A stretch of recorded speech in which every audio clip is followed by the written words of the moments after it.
good morning, wherever you are in the world. How the devil are you? Juicy and Lucy's out there, sharing is caring.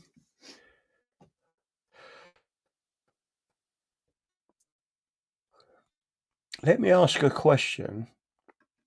Am I on the right channel? Because I can see some of it kicking in and some of it not kicking in. Is it the Full English show this is on? Just to ask everyone, is it on the Full English channel? Don't forget to hit the like button. Don't forget to subscribe if you're watching on YouTube or Twitter or any other platform. Come over to Rumble and get us over 10,000 subscribers. We're actually on 10,350, but the Full English show shows us 9,730, I think it is, something like that.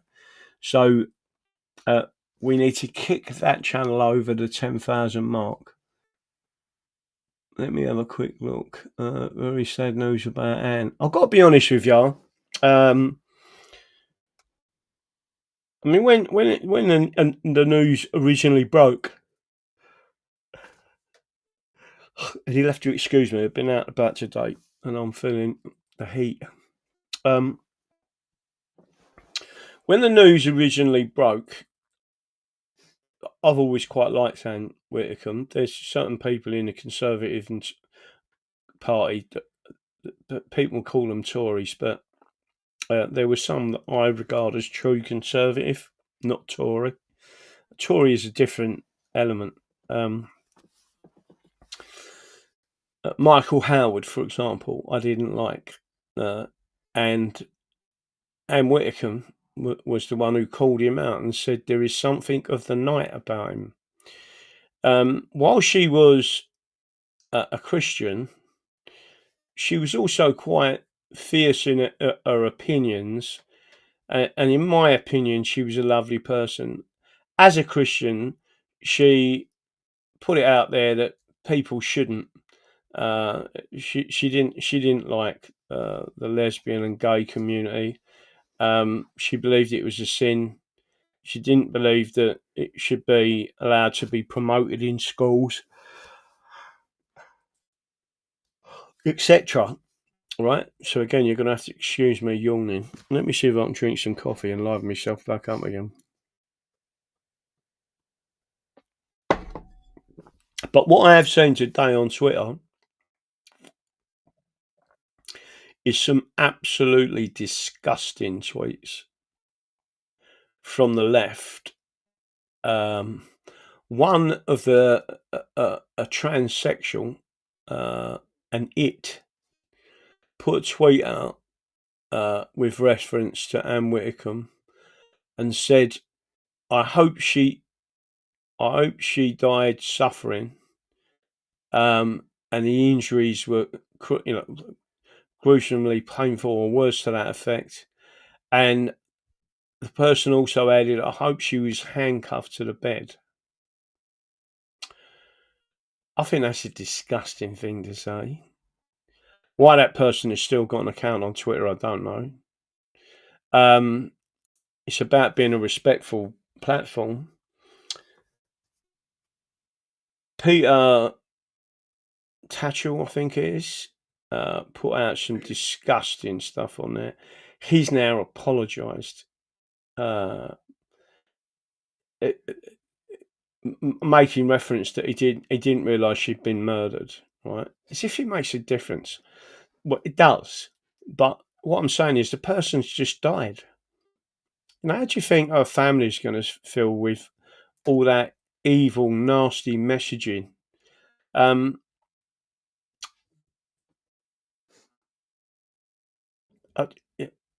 me, like I say, to me personally, Anne Widdecombe, I didn't agree on everything that she said, as you expect, right? But she's what I would describe as, one, a true Christian, and two, a true conservative, not a Tory. right? There's various reasons. I was even driving back from somewhere today, and I was actually thinking about these groups that are out there saying stand up for our farmers. And as I was driving through the Devon countryside, and I could see these big windmills that are on farmers' land, and they're taking a big corner, like they're getting paid a lot of money. Sometimes I won't go into detail, but it's a lot of money for each windmill, what it's generating, and they're paid huge amounts of money to have them wind farms and wind turbines on their land, right? Completely crucifying the Devon countryside.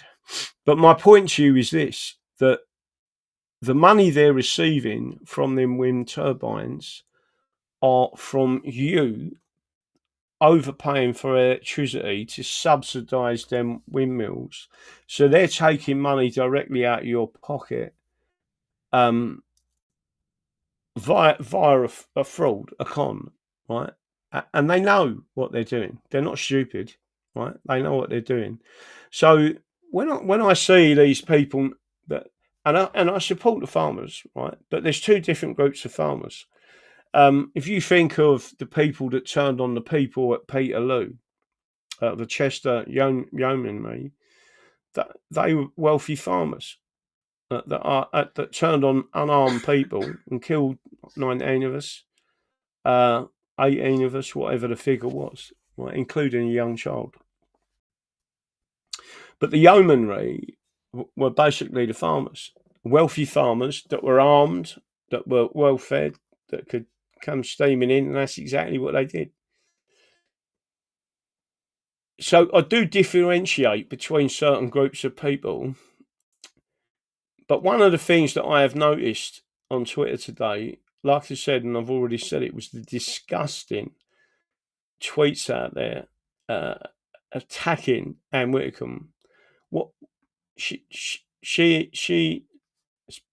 they're investigating it as a murder. The reason why I think it is high, and I don't know because I'm obviously got nothing to do. It's about she's her address is about 20 minutes away from where I live.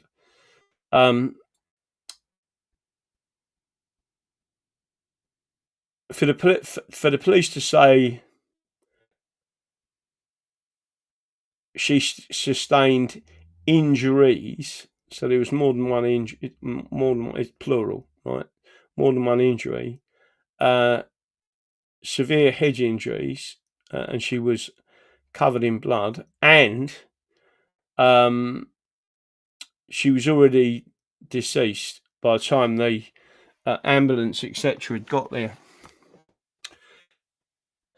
Now, I'm not going to speculate about the person. I understand that they, first of all, they started looking. So if they've gone out and started looking for someone, and the next thing you know, they've got someone in custody, it's definitely not random.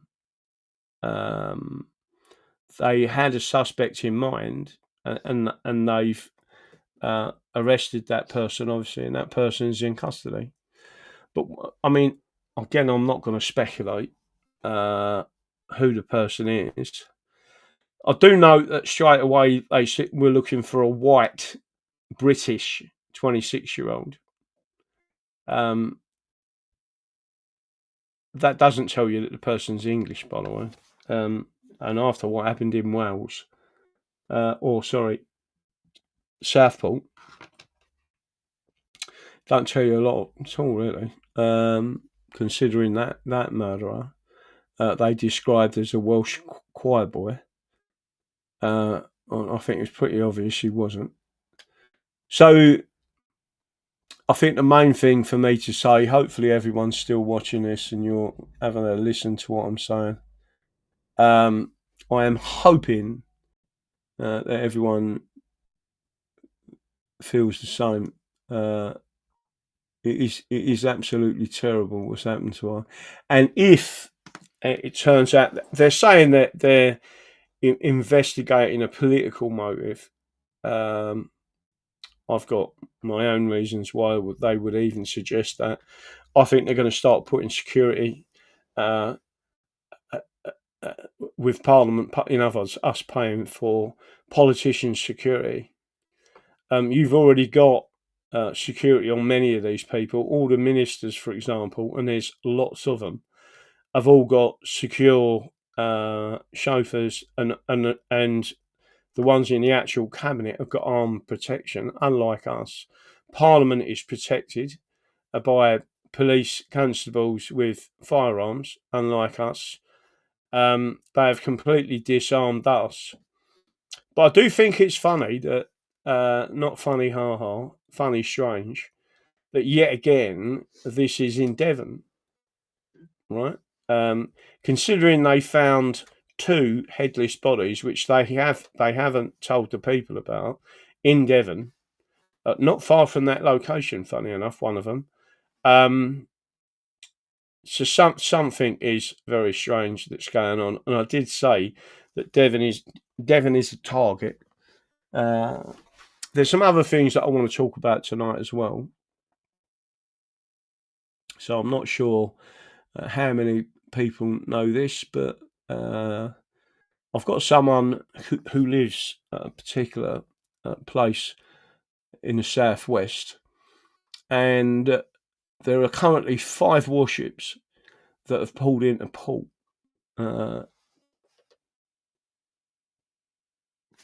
Which I've been told by them is unusual. 1, maybe 2 maximum, but never seen 5 warships pulling into port. 2 of them are British warships. 1 is Lithuanian, 1 is French, and 1 is Polish. And they've all come in and they've moored up together. They're flying their country flag, the British flag, and the NATO flag, right? And that is 5 warships have pulled into this particular port. And the person who has seen it and sent me pictures of it have said this is very, very, very unusual. I'm not sure if I can show the pictures. I'll let the person tell me if they can or they can't. I'll wait for a private message on WhatsApp. And then I'll go back to something else there, which is really important. So I'm going to smash that out as well. Let me see if I can pull that up. I will bring that up. Someone has just sent me that as well. But before I get on to that one, let's see if I can knock that one out. So there's a couple of things that I want to talk about. I blame. Oh yeah, just don't forget do you remember the beheading in Edinburgh when they blamed it on a bus? I mean, a completely severed head coming off of a body, and they said a bus did it. I don't think so.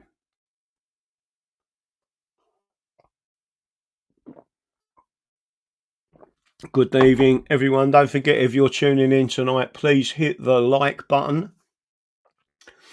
On Rumble, please subscribe, and sharing is caring. If you're on YouTube or you're on Twitter or any other medium that this may be being put out on, do me a favour and come over to Rumble, the full English show on Rumble in particular, and subscribe. We need to get it over 10,000, and it is going to be the place to be. Let's have a quick look. We have had heavy transport planes come in and going recently from. Well, one of the things I was going to say to you is Air Force One. I think you'll probably know this. Trump flew on a different Air Force One. Didn't fly it on a brand new one, and the brand new one came to Britain. Landed here, and the Americans was like all over it, having a look at it and all that. He was saying he was, but there was a security issue. And Trump has already said that he has been told he is being targeted for assassination. Now, remember these people, and you must remember these people have took out a number of presidents in the past. But one of the things that I wanted to briefly show you tonight, I've seen a lot of stuff going out, and Mr. and Mrs. English on Twitter have put out some great stuff to do with the Fabian Society. I've got one currently out there. I'm not sure if I can bring it up on the screen or not, but I'll hope to bring it up for you. Let me have a quick look. Let me have a look and see if I can go to my profile. There it is there. It has currently had 10,700 views, right? And what I actually put up there was 2 images. Let me see if I can show you, because I think it's important that people understand all this. There's no real difference, and I will get to another point of this in a second. So, English exit. The Fabian societies are to communism what the Nazi Party were to the fascists, the ideological organisation, right? So they're the organisation behind the movement of communism. The English common law constitution forbids both. Auschwitz Laws of England, and I've shown you that on a number of occasions. If you want me to show you it again on the book, I will. What Rupert Lowe said on Joe Rogan, and this is a direct quote, at 10 minutes in, re-empower the individual, that means common law, and return to our original constitution, that means the English constitution, because it is the original constitution. The constitution is the solution. And there what I've got are the 2 images that are flying all around Twitter, 10,700 views so far. If anyone wants to go and push that out, I would be obliged. I'll put that in there, and then we'll go back to a couple of other things, because I think it's important that people understand this. Now, for years and years and years, I've talked about the Fabian Society. If you go back to the Daddy Dragon website, you will find 3 very deep articles. And here's the kicker for people. Part of that article tells you the Fabian Society were the ones who set up Border Force. And the Fabians were the ones who put one of their Fabians in charge of Border Force and created the border fast that we've got now, right? This article goes into detail and tells you all about that, right? This is a multi-generational attack on England, right? People need to get away from this view of Britain and the British Isles. The Fabians took control of Southern Ireland, and in 1936, 1937, they rewrote the Irish Republic's constitution, in effect made them into a socialist republic, or a socialist democratic socialist republic, right? So remember what I'm saying to you. Democratic socialist republic. Whereas we live in a constitutional monarchy, the United States of America is a constitutional republic. It is not a democratic socialist republic, which is what they're trying to change the United States into, and what they are attempting to do with England, which is why they are regionalising. They've now changed the name of it to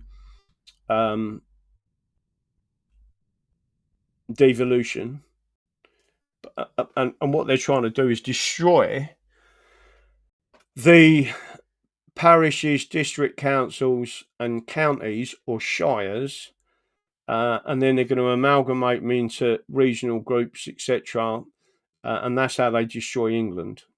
And each region, in effect, will have a regional assembly, the same as London, the same as Scotland, the same as Wales, the same as Northern Ireland, right?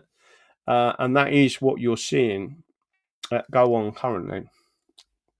So I just want everyone to know what the difference between these two groups of people that's on your screen. That the Nazis were National Socialists, right? So there was a national element to them.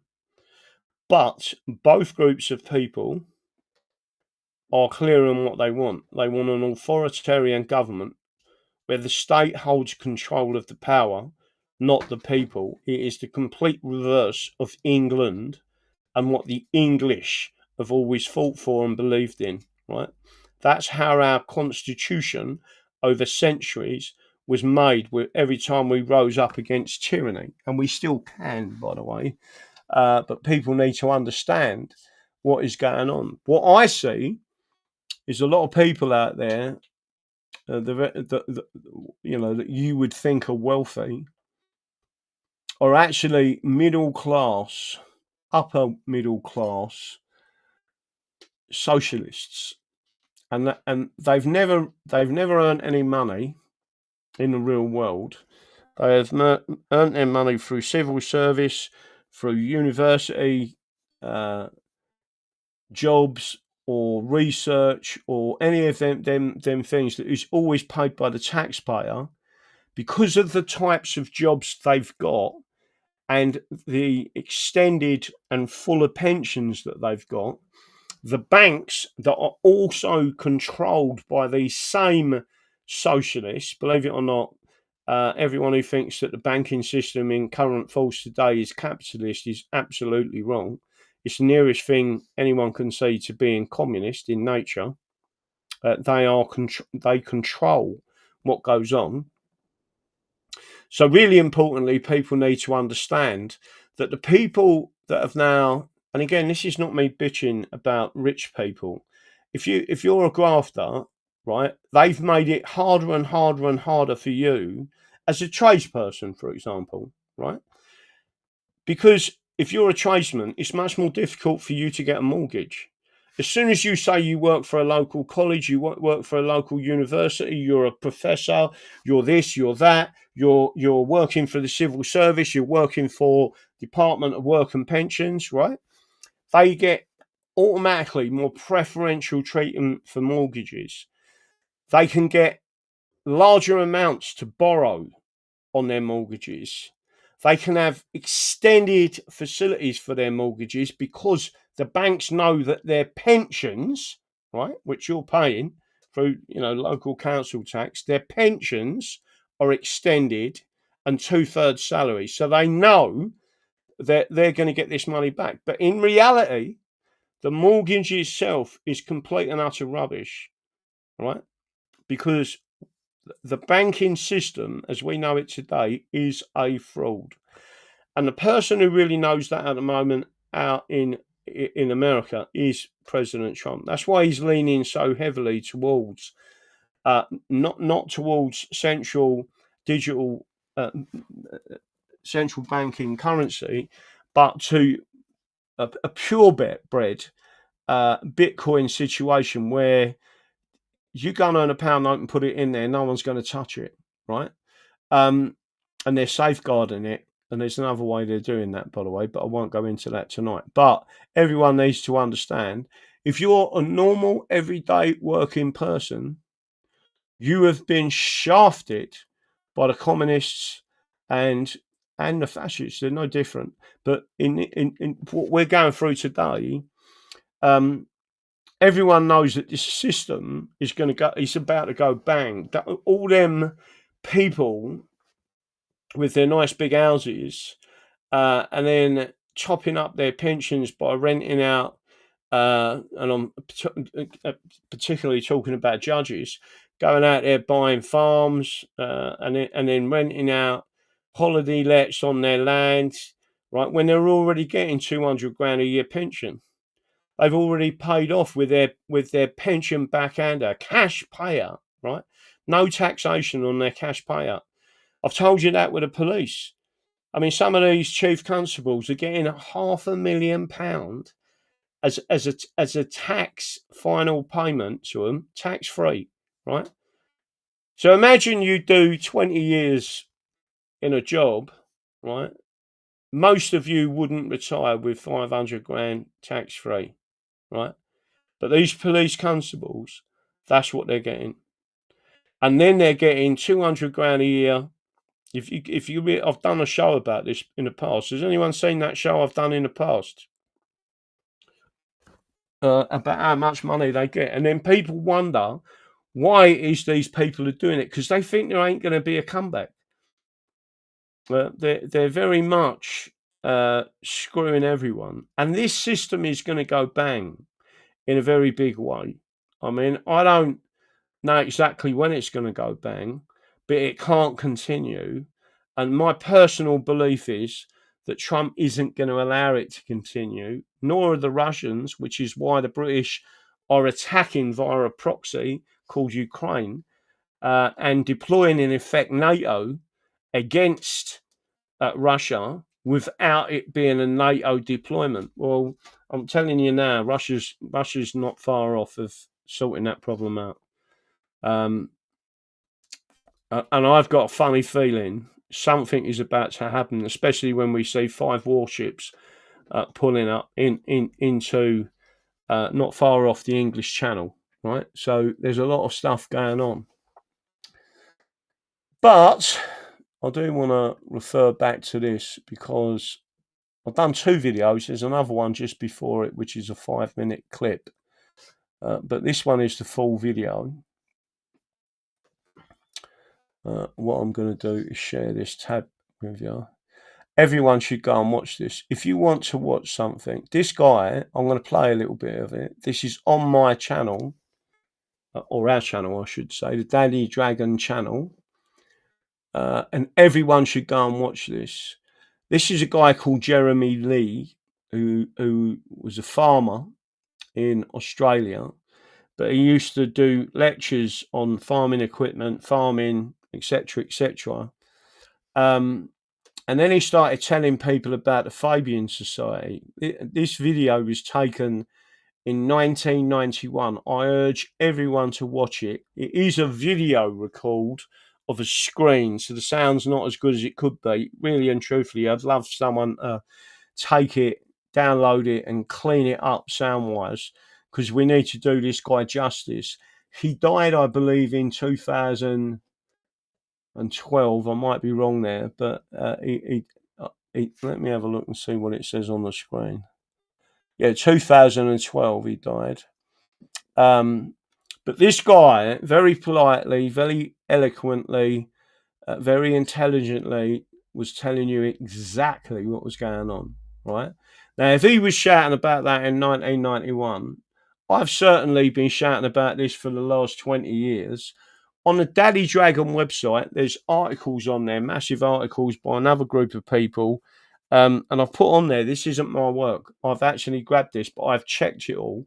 And it is amazing to go and have a look at that. But let me play a bit of this for you, because I really want people to go and have a look at this particular video. Don't forget, it's on the Daddy Dragon channel. And bearing in mind, they've took me down on Facebook. I might try and attempt. Someone has said Facebook has improved a lot in terms of they're not kicking people off. Is that true or false? Because I haven't been on it, and I don't know whether or not to try and get back on it. But I've certainly got to do. We're going to have to up our game with what we're doing. People have started to take note of the English now and the English Constitution, and us as a group of people, we're the only group of people that do this, right? We've got to start upping our game. I think we are winning, and people have started, and I'm going to show you some other bits in a second, but let me just put this out there. The subject I'd been asked to speak on was the New World Order, which created a lot of controversy. There was some dissension about whether I should be there speaking. Apparently it's a hot subject. But the most interesting thing to me was that the conference concluded with the convener getting up and telling the audience his experiences. He said, I have heard Prime Minister Bob Hawke and President George Bush talking about a new world order. And I was interested in that, and I wondered if it had any bearing on economic problems facing farmers. So he said, I rang the Department of Trade down in Canberra and said, look, have you any material on the New World Order, and could you provide a speaker to our forum so that we can get a bit more information? To which there was a long, pregnant pause, the other end of the telephone line. And they said, well, they did have some material on the New World Order, but they weren't quite sure if they were at liberty to release it, and they certainly didn't have any speakers. And there was a bit of shuffling around where they asked each other what the right thing to do was, and apparently nobody quite knew, so they suggested he get onto the Department of Foreign Affairs, which probably was the right department dealing with that subject. So he rang the Department of Foreign Affairs, and he said there was an even longer, more pregnant pause, the other side of the line, and they said, yes, they did have a lot of material on this, but they weren't quite sure how far they could go in releasing it, and beside that, they didn't have speakers, and they weren't quite sure if they could help, but why not try the Prime Minister's department? So he rang the Prime Minister's department, and he said the pause there was the longest of the lot, and they said they had a lot of material on the New World Order program, but they didn't have any speakers, and the material they had, as far as they understood, could not be released without the personal go-ahead of the Prime Minister, who wasn't available at that particular time. So they were dreadfully sorry, but they couldn't help. And he said that was the situation. We have coming over our news services a whole lot of talk about the New World Order and Australia's involvement in it, but apparently we can't get government speakers to come and tell us what it's all about, and that is the reason that I'd been invited to speak. And I've got to be honest in saying that over the 20-odd years that I've been looking at this question, that's broadly been the reaction. A lot of people have a vague feeling there's something called a New World Order, but it's not one of the things you speak about in polite company. And apparently we've reached the stage now where if you want to get on in this hard, cruel world, you're not allowed to speak about politics or religion or the New World Order. And if you keep off those three, you're going to do very well. About 10 days ago, we had an article in The Australian by an academic called John Carroll, speaking about the whole question of protection of Australian industry. Now, he struck something of a blow by saying that unless we begin to do something to protect our Australian industries, it's now only going to be a short time till we have nothing left to protect whatsoever. And he made the point that since the 1970s, we have decimated half our industries in Australia. That's in a period of 21 years. Half our industries have gone. Whole range of things that we used to produce, we don't make any longer. We buy them, and we wonder why everybody jumps up and down and complains about the foreign debt. Now, I want to tell you why we've done that and how it fits in with the New World Order. So let me just jump in there for a second. This whole thing is fascinating. It goes into great detail about the Fabian Society, but what he's just said there is exactly what's been going on for since the Second World War in this country. They've deindustrialized in England in particular, right? And they did that for a reason. What the New World Order is. I never really came across the New World Order as a subject until I was lecturing in New Zealand in the fairly early part of the 70s. And I happened to be speaking in a little town called New Plymouth on the North Island. It's a beautiful little, really, it's a little fishing town that nestles under Mount Egmont, if you've ever been there, on the west coast. And I was speaking at that time on the growth of the debt of the third world countries and the fact that they'd already reached a stage. They were trying to borrow money to pay the interest on what they'd borrowed previously, and there's no possible way that anybody can survive doing those sort of things. And at the end of the meeting, a lady came to me and said, look, I've got a little book that might interest you that seems to relate to what you're talking about. And I said, look, I haven't got time to read it, but if I could borrow it, I'd certainly be appreciative. So she gave it to me, and I didn't have a chance to look at it until I got on the plane coming back to Australia, and I opened it up, and it was a little book called A Common Interest in a Common Fund, which meant nothing to me whatsoever. So I began to read it, and it was written by an Australian economist by the name of Dr. Helen O'Neill, who might have been Humpty Dumpty for all I knew. But it was a story of a program that was unfolding through the United Nations for the transfer of control of all basic commodities out of nations like Australia to a division of the United Nations called UNCTAD, United Nations Conference on Trade and Development. And what was going to happen if this program was realized would be that 18 international commodity boards would be set up through this division of the United Nations, which would take charge basically of the world's foodstuffs and fibers and minerals. Now that was pretty important to Australia. It listed the sort of things: grain and meat and fibers like wool and cotton, timber, sugar, coffee, cocoa, obviously not things we produce here, but then it went on to a whole list of minerals like iron ore and coal and copper. By the time you came to the end of the list of commodities they were considering, you'd virtually touched all what we call primary industry here in Australia. Now, once they had established central control through the United Nations of these commodities, something called a common fund would be set up, which is where the title came from, which would be like a kitty which all nations would contribute into, and they would try and establish what is some. So one of the things, when you say a common fund, remember what it is that the socialists put into their wording, right? Which is the common good, the common good, the common good, right? That's all they use, is that term. And people need to understand where that comes from. Sometimes called supply management and reserve price schemes, and they would arrange deals between producers and consumers, and all participating nations, which basically meant every nation in the world, because everybody, with the exception of one or two, were members of the United Nations, would be compulsorily required to take part in this thing. Now, I thought to myself, if this thing is really a goer, I would have seen about it in, say, The Land, which is the main rural paper in Queensland, or in New South Wales, or the Queensland Country Life, or the Grain Growers, or whatever it happens to be, or perhaps some of the small business papers, because they would be discussing this. I mean, every issue is coming out on marketing schemes and how we attract exports, and if this was really on the drawing board, sure, NSF, and then more think tanks in Europe. And by the time you've gone through all this, I didn't spend 3 hours there, I spent 3 days.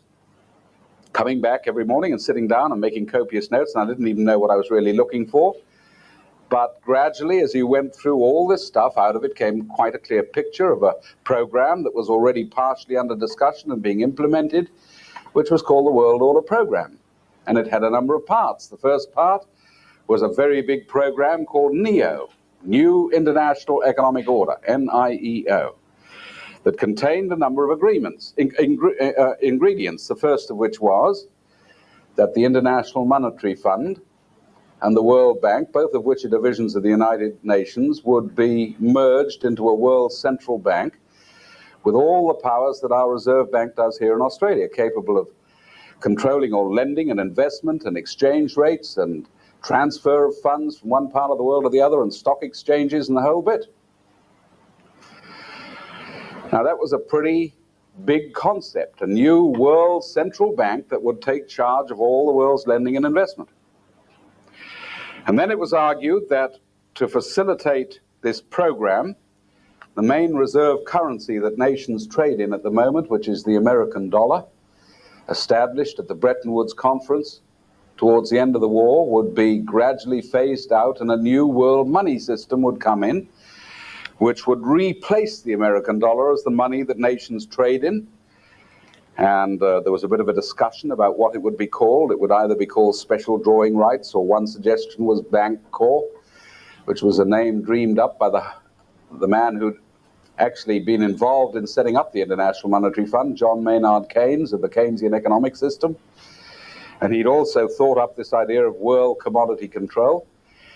Irrespective of what it was to be called, here was a world central bank issuing a new world money system which would replace national currencies, and it was a totally new ballgame. And the third part was this thing I'd already seen. International control of all the world's foodstuffs, fibers, and minerals, and supply management and the pricing mechanism and the whole bit. It was a huge program. Now that spun off into a number of specific programs. They had another thing called the Law of the Sea, which was international control of all seabeds and the exploitation of minerals on the seabed and fisheries and a narrowing of territorial waters and a whole range of things like that. So it was a huge program. And I could not understand why it was that we weren't seeing more discussion about this in our rural papers and in business papers, because obviously Australia was already at least partially committed to the whole idea. So I began to lecture on it, what I could understand of it and what I... Hundreds and hundreds of pastoralists and graziers. Look, I think the first thing you ought to do, surely, is honor bound, is to write to all your members, make it impossible to survive however good you are, and then accused of being inefficient when you can't keep up. And that's how the game is played. And ultimately, at some point, they will say, well, the only way to solve that is to try and bring in this new world order.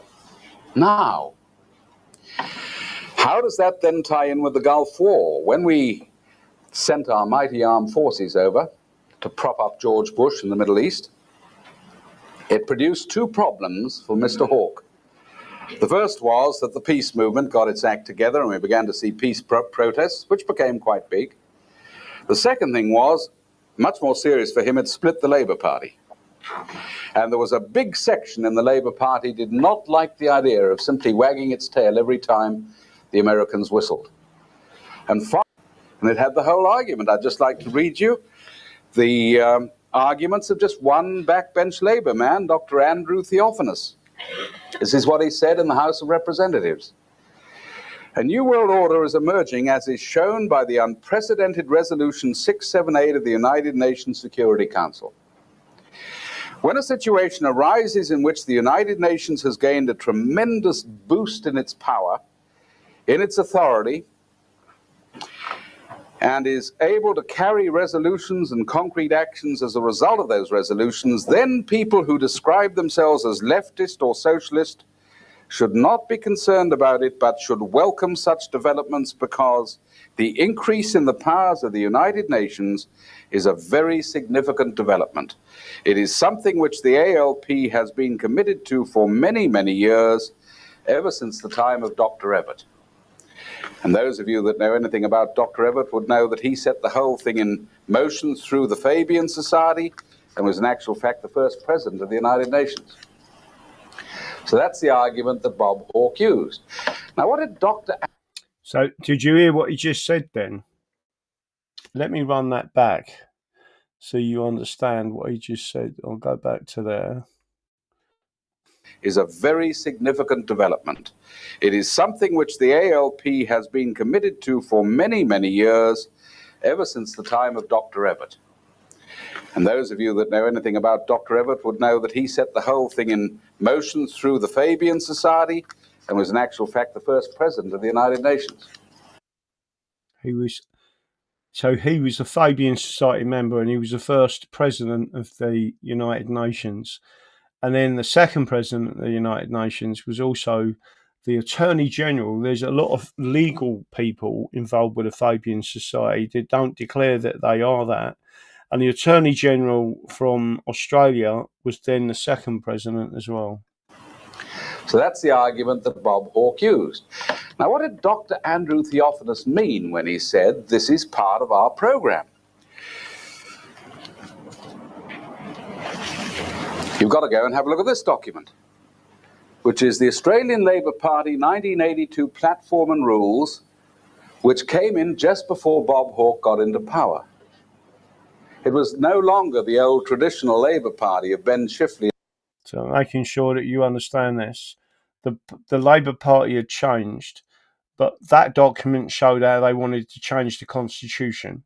the Fabian Society that controlled the Australian Labor Party. And remember that Her Majesty the Queen actually shut down, prorogued their parliament, right, in 1986, I think it was, because there was a lot of skullduggery going on. In John Curtin and Arthur Calwell and some of the great Labour men of the past, who, whatever else you say, were certainly patriotic Australians, this was a totally revamped, changed Labour Party that was now involved in a world programme. And so it started off virtually on page one with the things that had to be done for the New World Order. The flag must be changed. We've got to get rid of the monarchy and have a republic. It's written in there. We've got to eliminate barriers against world law, such as the Senate and the Constitution. And then you swing from there and it goes straight onto it. We are now totally committed to the New World Order. Right, so let me just make sure you're aware of this. Southern Ireland is now, again, as I said earlier, a democratic socialist republic. That is what the IRA was fighting. It says it in their Green Book, which I've spoken about on many occasions. Scotland is already a Roman law jurisdiction, and they particularly want to get rid of the monarchy in Scotland. The socialists in Scotland want to get rid of the monarchy. As I've said previously, I don't like our current monarchs, but our current monarch, if you actually go and read the documents on the Daddy Dragon channel, King Charles, not my king, was actually educated by the same tutor as Tony Blair. Right? So understand that they will get into the most senior places, including the monarchy. As part of the program of the Socialist International, with which we are affiliated. And people say the Socialist International, never heard of it. Well, you should have done, because it's just had its World Conference down in Sydney, 2 weeks ago? Now, we're not talking about a little fly-by-night organization. We're talking about a huge movement that was started in 1864 by a gentleman called Karl Marx. He formed the first Socialist International. It fell to pieces for a short while when communism reached its heights under Lenin, but was then revamped in 1951 in a big conference in Hamburg in Germany, and now has its headquarters in London. It sends documents right throughout the world. It coordinates Labour and Socialist parties. It writes their agendas in many cases. You can go and read what the Labour Party in New Zealand says and the Labour Party here says. It comes from the same pen quite often. I hope you're all listening carefully to this, and don't forget, whatever platform you're on, come over to Rumble and subscribe to this channel, right?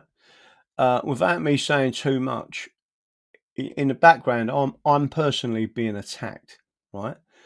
I've got some questions probably Monday night for some people if they tune in, because I need some advice on some stuff.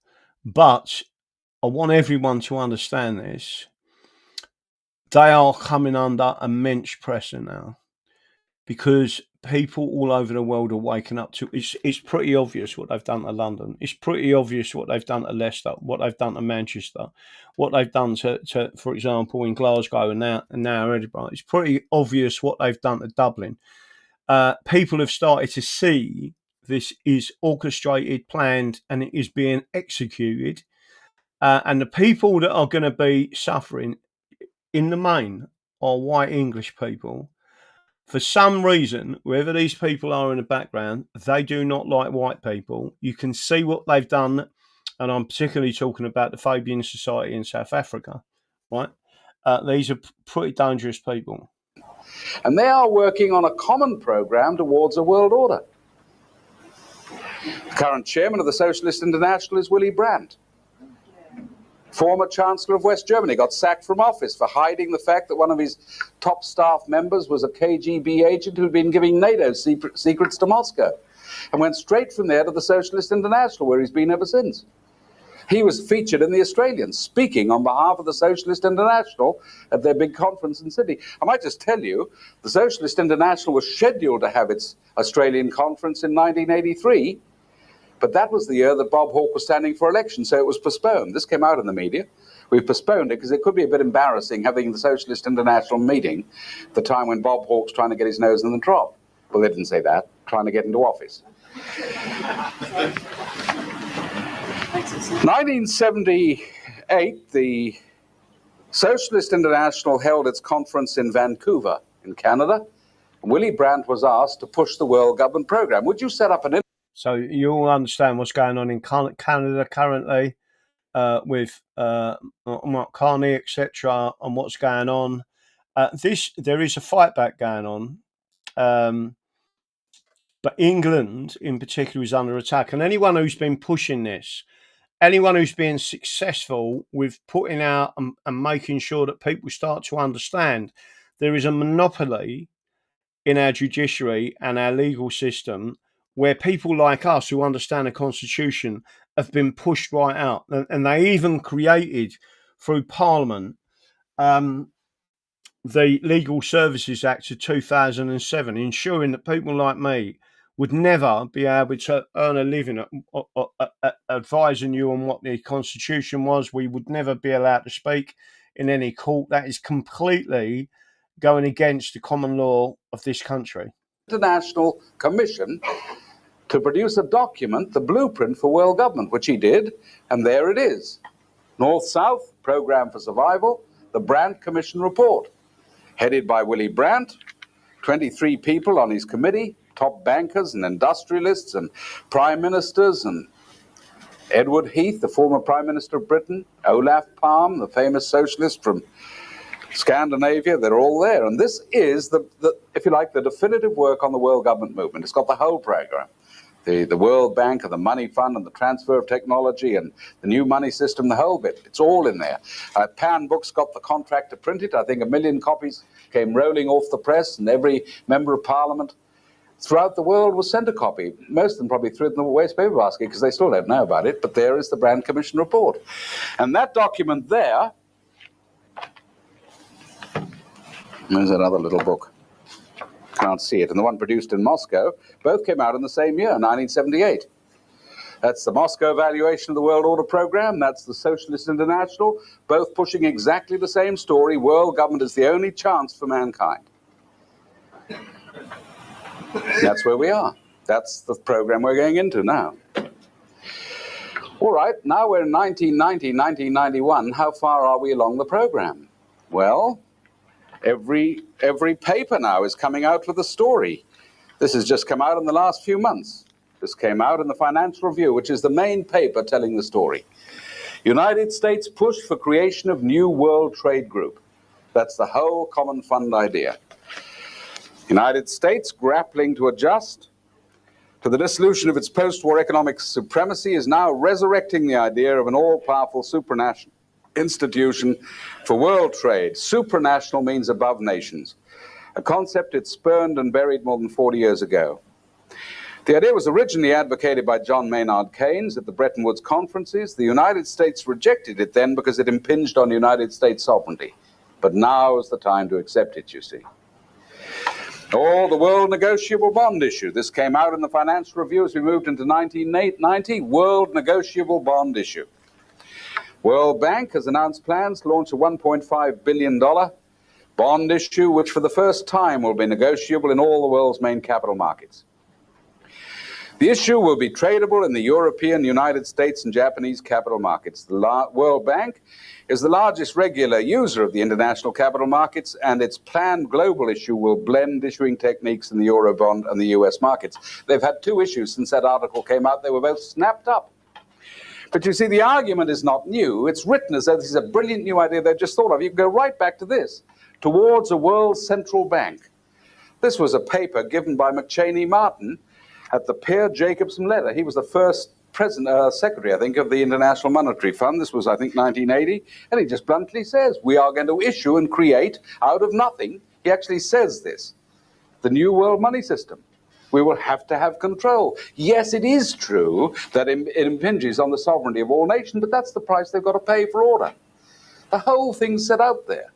Pierre Paul Schweitzer, a little earlier on, 1967, issued a statement in which he said, we're simply going to create out of nothing the new money that the world is going to need. Now, if they can do that through the International Monetary Fund, why can't we do it here in Australia for our own needs? And the answer is we can, and we have in the past. But we've now agreed implicitly that we won't do that because it might jeopardize the push towards world order. We've got a bunch in power who are now taking Australia in that direction, and they don't want anything that would slow up the movement towards world government. Or take another issue. You've recently seen advertisements in the press, you might have experienced it, where if you go along to your local bank now, you're supposed to produce ID cards and tax file numbers, even though whatever it is, even though you know the local bank manager perhaps, and you've been in there for the last 20 years, and you play bowls with him on Saturday afternoon and babysit his kids and all the rest of it. That's not good enough. How does he know that you are you? So you've now got to produce all this ID, but where did it come from? Came from Interpol, the international police organization based in Paris. This stuff came out from Congressman Ron Paul, one of the most brilliant and knowledgeable commentators in America, talking about Interpol.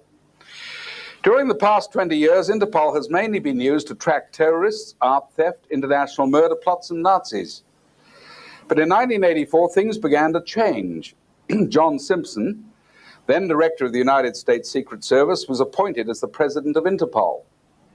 1 year later, Raymond Kendall from Britain was appointed to oversee the daily operations of Interpol. In late 1985, top police from 140 countries met in Washington, D.C. for 8 days for Interpol's first meeting in the United States in 25 years. President Reagan and Attorney General Edwin Meese addressed the crowd. The proceedings were not, of course, open to the public or the press. Since Interpol's activities are no longer confined to real criminals, with, quote, financial criminals and money launderers prime targets, and since the Federal Reserve defines financial crimes and money laundering as not filling out the right form at the bank when withdrawing our own honestly earned money, we should be concerned. Here are the goals of this new pact. 1, industrial countries will adopt the strict reporting requirements of the Basel Committee, which is an international banking group. 2, the countries will then adopt the same laws and regulations concerning movements of cash around the world. 3, all banks, bankers' associations, and police within the trilateral countries will share information with every other bank enforcement agency. 4, regulators, bankers' associations, and law enforcement agencies will merge their enforcement techniques. 5, Interpol Act facilities will be used as the central clearinghouse to provide information on, quote, problem individuals or businesses within this network to facilitate their prosecution. And Paul's conclusion was, this means that your local banker will become a spy for this arrangement, exchanging information on you with every other country using the International Criminal Police Organization, which could include China and possibly the Soviet Union next year. Here you are, that's what's behind that one. Simple as that. Now, before the world is finally shunted or pulled or pushed or bullied or persuaded or seduced into this new world order, we're being regionalized into 3 major trading blocks. First of which is is Europe, which comes into fruition on the 31st of December, 6 days after Christmas, 1992. Everything is now 1992. Now, I don't know whether you realize it, but on that night, the Union Jack is pulled down in Britain and a new flag goes up. If you find that hard to believe, here is a special supplement produced by the Sunday Times in Britain that gives the whole story. Sunday Times magazine, you are a European, here is your official flag, this is how to draw it, 1992, are you ready? Right, so everyone should understand that in particular, the Lisbon Treaty was trying to push onto us a European Union constitution. A number of places rejected it, and then they renamed it from the European Union Constitution to the Lisbon Treaty, right? Most importantly, they have to remove, and this is where Rupert Lowe brought it up on, and it's one reason why Rupert Lowe really does need to see this video, not this video, but that other video, because he mentions to Joe Rogan that they need to get rid of nation states, and it's one of the reasons why they are being extremely aggressive towards anyone showing an English flag, not a British flag, an English flag, right? Because the British flag represents a union, and that union is sucking us back into the European Union for everyone to be regionalised via devolution, right? And that means all of it's gone. And by the way, all your county flags will disappear as well, just like Middlesex.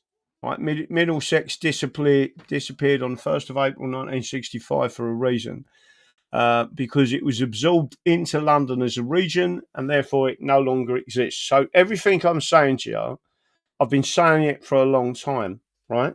I mean, years and years and years. Today, for example, something happened where a particular friend of mine rang me up and sent a message that his two school-aged children were at school somewhere in Kent, right? And they had English flags on their arms, I think, like painted onto their arms to support England for the World Cup, right? I mean, I don't support England for the World Cup because I don't believe it's an English team. But that's irrelevant. It's about the national flag, the English flag. And both of his sons were taken in, and a number of other kids, boys mainly, were taken into a separate room and all told to remove the flags, or they would be isolated, which means detention. Right? They changed the word from detention to isolation, probably for legal reasons years ago, but that's what they did. And this particular person, the father, said, like, the kids come home, told the wife, the mum, what happened. Mum said, I've got something to tell you, Dad, you're not going to like it. And he literally hit the roof when he was told that his kids was being told, you cannot display the English flag, the flag of your nation in school. That happened today, right? But now you starting. What I'm saying is, and the reason why it's important to look at these videos. This guy is now dead in 2012, and all these people having a go at the boomers and all. That's all part of the Marxist nonsense, dividing the people up. That and it's something I vehemently reject. That they should not be doing that. These people that are shouting out, and it's mainly the Ethonats doing it, right? Which again is a socialist name for people that actually believe in their own nation and their own people, and it doesn't mean that you believe you're better than any other race. It just means you're trying to protect your people and your nation and the racial makeup of your country, right? I haven't got an objection to that, right? I have got an objection when people try and force upon me a fake nationality of British, right?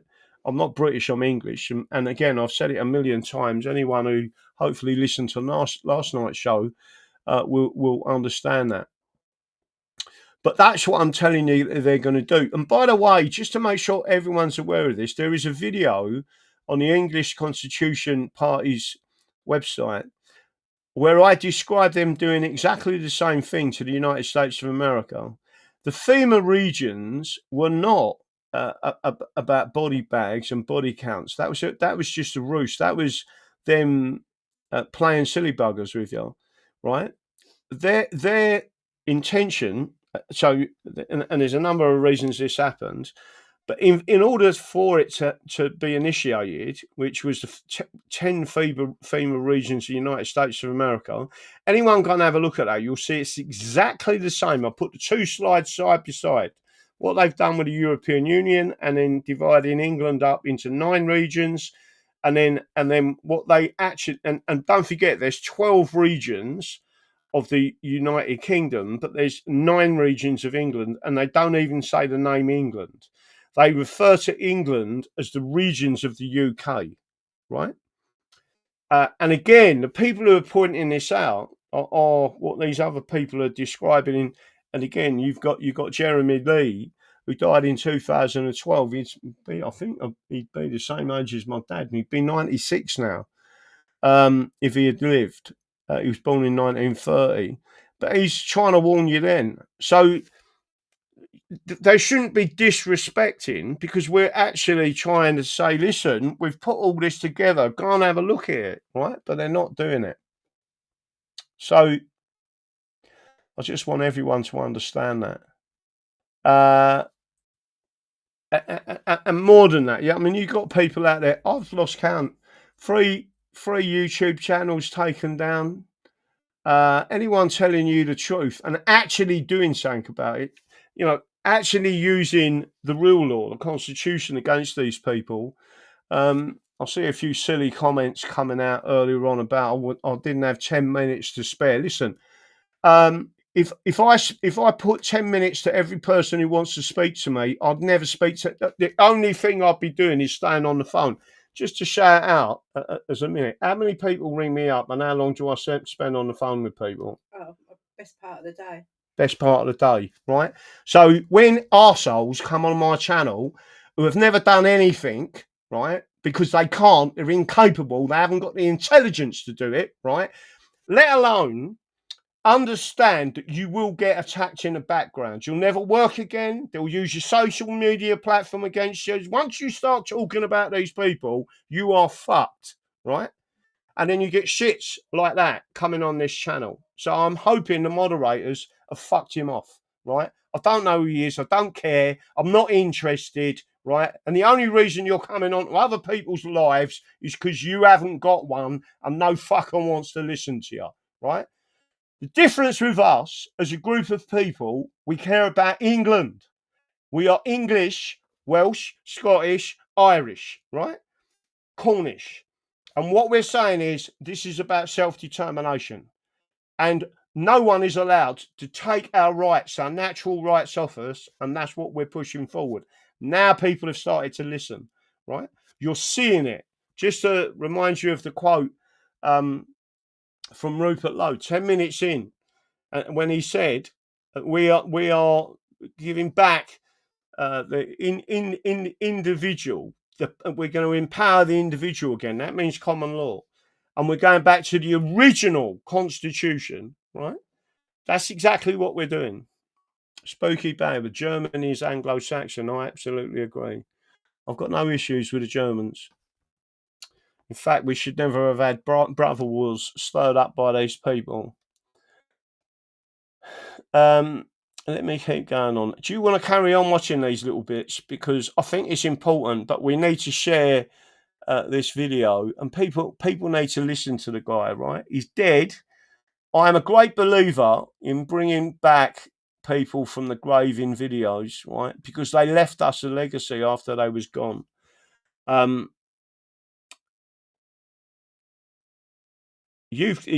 Everyone should understand that.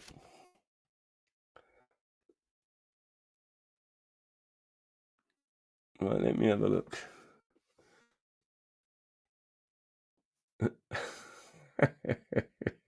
I've just seen some of the comments coming out there, right? Let me go on. And there is a picture of the new flag that will fly over the whole of this centralized Europe. It's a navy blue flag with a gold circle. It looks rather like the United Nations flag, doesn't it? Curiously like the United Nations flag. We had one of the most eminent lawyers in Britain, Lord Denning, former Master of the Rolls, got up and said it's the end of our sovereignty, it's the end of our courts, it's the end of common law, it's the end of at least 1,500 years of our Westminster system. Right, did you hear what he just said? Lord Denning said that, right?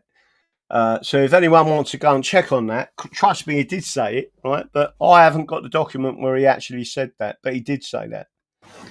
We will simply be a cipher taking orders from a centralized parliament in Brussels, and that's what it's all about. 1992. Now, the person who signed on behalf of Britain to go into that was Margaret Thatcher, who subsequently woke up to what had happened and began to dig her heels in as she realized the full ramifications of the Single European Act. She said, we agree to cooperate, but not to lose our sovereignty. We certainly won't accept a Central European Bank and what is called EMU, the European Monetary System. And no sooner did she... Right. I need people to understand this side of it. So Rupert Lowe was talking about, he got into this because he said, as soon as you lose your currency, you lose your sovereignty, right? Absolutely right. That's what central banks want, right? And that's why you should always have a distributed monetary system, not a central monetary system. What they fear the most is a distributed monetary system, right? Whether it is Devon having its own, and again, if I drove into Exeter, you'll see all the old banks somewhere where I went today in the high street now converted, believe it or not, into flats. A really old village, and it's got outside bank, right? And when you look at the old village and how it was, the village is now dead. All the old shops are all closed down and converted into what? Because all of these middle class Fabian shits, right, have started moving out of the cities where they've created mayhem, right? And they're drawing down on their pensions while they live in their fucking cottages. That's exactly what's going on, right? And I'm seeing it. I'm not saying everyone in Devon, by the way. I'm talking about what I can see. And a lot of the people don't realise what's going on. Cash is king as long as it's gold or silver.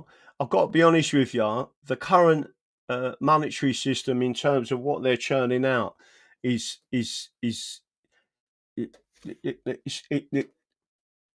part of their system. So you need to be very careful what you're doing.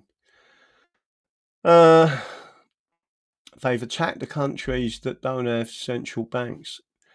Red, black, C4, exactly that. If you look at the 7 countries that they attacked, including Gaddafi, although Gaddafi did say, and by the way, he was a personal friend, a very good personal friend of Tony Blair. Tony Blair tried to pull him out, so he didn't get injured. But it was Gaddafi who said that we will conquer Europe by the womb, right? If you look around now, and then you look at, for the 3rd year running, Mohammed is the most popular boy's name in the UK. Just think of what I just told you. The most popular boy's name 3 years on the road is Mohammed, right?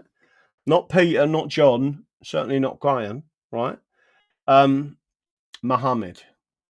That's a big issue, because you're seeing your future in front of you with them names of them kids, right? Let me have a quick look. There was something else I was going to say there, but you need to understand what we're talking about. And I'm trying to be as polite as possible without swearing. Say that, then the attack began. The whole media began to tear her to pieces, which is virtually controlled by 2 men in Britain, Rupert Murdoch and a gentleman called Mr. Robert Maxwell, which is his current name. His previous name was Mr. Koch. And ultimately, it led to the end of Margaret Thatcher as the Prime Minister. The man to take Britain into Europe was waiting in the wings, ready to take over, Mr. Michael Heseltine, who just missed out by a fluke. And a little unknown guy called John Major became the Prime Minister, who was a Thatcher follower and is trying to play it by ear a little bit slower. He can't just stand in the light or he'll get knocked over, but at least he's trying to drag his feet.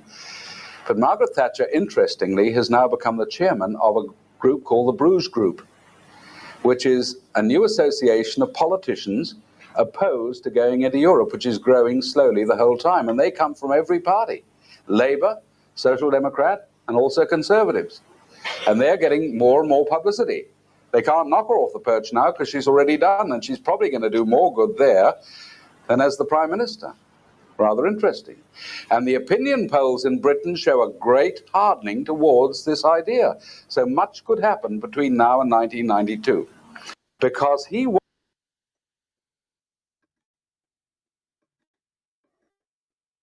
the whole of Indonesia, which we forget, is the biggest Mohammedan country in the world. The second, this has only come out in just the last few weeks. This was the headline, the leading article in the Financial Review, February the 7th. There we are. North America builds own trade bloc. The merging of Canada, United States, and Mexico to begin with. Then to be followed by countries in Latin America and the... Right, so understand what he's just said. Do you remember me telling you about the North American Free Trade Agreement? Was a free trade agreement between the United States of America, Canada, and Mexico, and it was the first thing that Trump took out. He took it out because he knew what it was, and I'll tell you what it is. It's an exact model of the British Union, right? This has been a socialist scheme or communist scheme from the start. Caribbean, and it is not just a common market. It is political. They've got to have common legislation, all the ingredients that are being shaped in Europe, free movement, free travel, different passports. And then there's a third block, which is the Pacific Rim block. And the architect for that is a gentleman called Robert James Lee Hawke, pushing that as hard as he can. And I want to tell you, it is a central political idea. The book, The Pacific Parliament, has already been written by Mike Moore, the former Prime Minister of New Zealand for a short while before he got hoofed out. He took over from Longy. He has written the definitive work, the Pacific Parliament, it's called. And the idea is that you have a bloc now moving from the Soviet Union itself, that's the western part, right through China, including the two Koreas, including Taiwan, which is, of course, not supposed to be there at all, it's simply part of China. The whole of Indonesia, which we forget, is the biggest Mohammedan country in the world, bigger than anything in the Middle East. Bring in the Philippines, bring in New Guinea, bring in Vietnam and Laos and Cambodia, and tacked right onto the bottom of that is a little, well, it's not a little, it's a big island continent, inhabited by the sleepiest, dopiest, most materialistic, self-centered people in the world today. But the only thing that ever moves them is footy or tinnies or arguments about whether Powers is better than Forex or the Melbourne Cup. And we are going to get hit so hard. We're just getting the first. So what he's talking about there is the bread and circuses. No one really, as long as they got a few beers and they're watching rugby, they're fine. First blow now. We ain't seen nothing. You know, we think that things are getting tough. Boy, what those people behind the Iron Curtain have gone through. I remember many of them, you know, Ukrainians and Latvians, they come up to you at meetings and they say, why can't the Australian people see what's happening? Do you know that we are training young people through our educational system that don't even know their own history? We've got 75% of young people in this country who've never even heard of the Constitution. Now, you heard what he just said then, right? You heard 75% of the people in Australia have never heard of their own constitution, right? So do you understand why it's so important for what we're doing? Because we're now pushing that out, and all of a sudden you've got people talking about the English constitution, the common law. It is the major thing that these democratic socialist republics need to destroy, because they need the Roman law system, which is a communist system. How do they know what they can defend? They know all about everybody else's dream time, from the Eskimos to the Sioux of North America or something. But talk about their own history and their own heritage. And that's where we are at the present time. Sometime, I don't know when, I'm certainly no prophet, and I don't want to start trying to prophesy, but I would imagine between now and the end of the century, we are going to be brought to a point of no return. We haven't reached it yet. Which way does Australia go? Because you see, there's one vital question we've got to answer. If we go into this world government, even piecemeal, what happens to our constitution? Which is the founding document that put this country together. We all voted the thing in by a referendum in this country. The decisions made in Australia are made by the Australian people, not by the United Nations or anybody else. Yes, we want to cooperate with other nations, but we don't want to lose our sovereignty, surely. We the people, it says. And then that phrase, humbly relying on the blessing of Almighty God, which wasn't even in that constitution originally, until a huge campaign said, let's put those words in. That's where truth and freedom comes from. And then it sets out the rules. This is the Parliament. This is the upper house. That's the lower house. That's how the judges are appointed. This is how we have elections. These are when the elections shall be. These are the powers the government shall have, no more and no less. And you go right to the end and it says, not one word of the rules for Australia shall be changed unless we've had a referendum. And all the people have been asked and they know what the decision is and they can say yes or no. Do you think Bob Hawke or John Hewson or whoever comes after him is going to have a referendum of the people and say, look, Australia, we've got this chance to go into world government. And we think probably it's the right one. You know, everybody else is doing it, but we know the rules say before we do it, we're supposed to ask you. Because we are your servants, and the Constitution says, could we have a referendum now, whether you say yes or no? Do you think they're going to do that? So what we've got to do is work to create the mechanism to have a say. If we don't do that, we're gone. And that's why this whole thing on citizens-initiated referendum is so incredibly important. It's much more than whether we bring the price of sardines down. It could be the one mechanism we need, aren't they? Like that number than we've got here tonight. Each one of you is very, very important. I don't care if you're 95, you can do something. You can stick a stamp on an envelope and write to somebody. If you're young, you're incredibly important. This country belongs to you. Never believe anything else.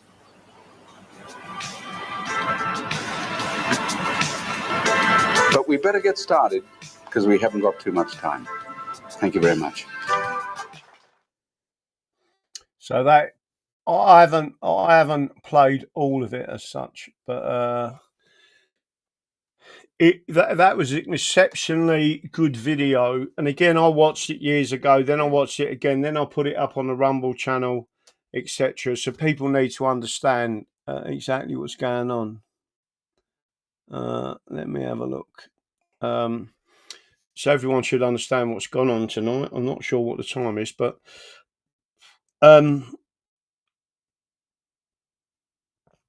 you just have to keep marching forward.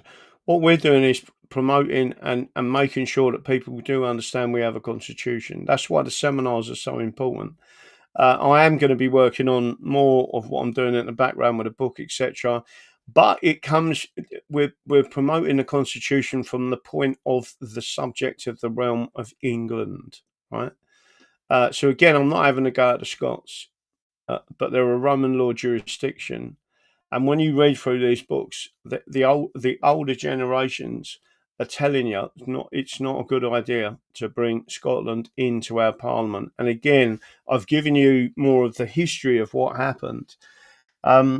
If you think about what he was saying during that video, that if you go into a form of monetary union, you've lost your sovereignty. So understand, Scotland did lose its sovereignty because it hasn't got control of its own monetary system. But to fair, nor is England, right? So we've got to take that back. Remember what they did in 1946 was they nationalised, these are the communists, they nationalised the Bank of England, right? My personal opinion, there should be no centralised banking as such, that each county and shire should have its own banking system, and the people of that area, there shouldn't be a tax system that is in place currently today, right? Well, President Trump is sorting all of that out. Let me get back to the initial story with President Trump. He took out the North American Free Trade Agreement because you see exactly what it was. he put borders up along the southern border. He's put proper massive, great big fences up, right, or a border wall as they call it, right. Well, England's reasonably lucky in to be surrounded by water, but we still need a border up with Scotland. Scotland is the one that's the odd one out. They're asking for independence, but they want to be part of the European Union. They're telling you that they are what's known as democratic republicans in terms of that they believe in democracy above all else, and that means without the constitution to protect the individual against the power of the state, but it also means that there is nothing to protect the individual against the power of the mob, right? And if that mob increases to be non-English in any form, right, even if they're white non-English, and this has happened in our history, then you lose England. And that's what we're fighting against. So I'm hoping everyone understands that. What was this man's name? The one that was giving that presentation in Australia, I believe it was Jeremy Lee. And the title of the video was This is the Plan, or the Plan, and how we got where we are. So everyone should understand that. I don't want to be part of an EU mafia, nor do I. But the only people who are going to start fighting back is us, and we need to do it. Let me tell you something. Anyone says we're running out of time, they're wrong. We've run out of time. We're now fighting a rearguard action, and we have actually been completely we are under occupation, and that means that we need to start fighting to get out of it.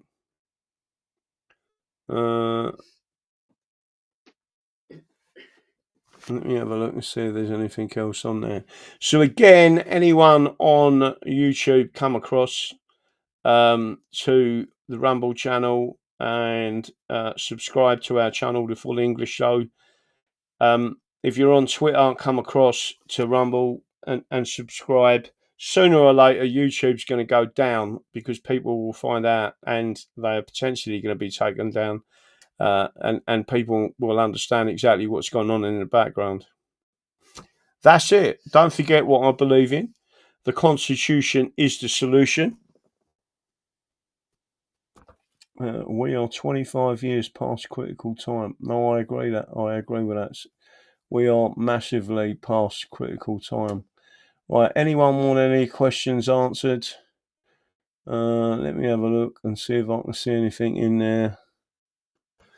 Not seeing.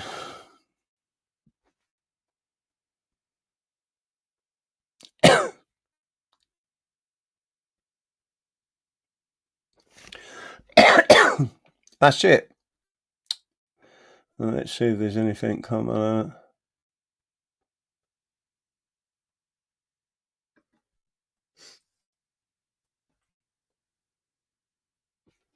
I will see you all later. I will get to everything else. Let me have a look. But for now, I am absolutely knackered, so I am going to bed because I am tired. I didn't have Janet purring in my ear for 2 nights. We'll see what happens. What are you doing this weekend? Who are you talking to? Spooky Bubba. What do you mean, what am I doing this weekend? Why are you coming down to see me? Tracy, Danny Dragon, Blivings, cheers DD, Jan, great show. Take care and all have a good weekend. Thank you, Spooky. What's that? Good night, all be safe. Don't forget, Spooky Bubba, if you want to contact me, you can.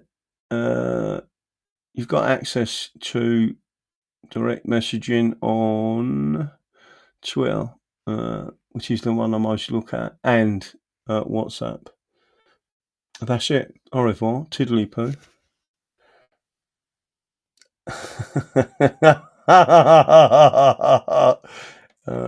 Both brother, you can pop down. The problem is there's nowhere to stay here. It's too small.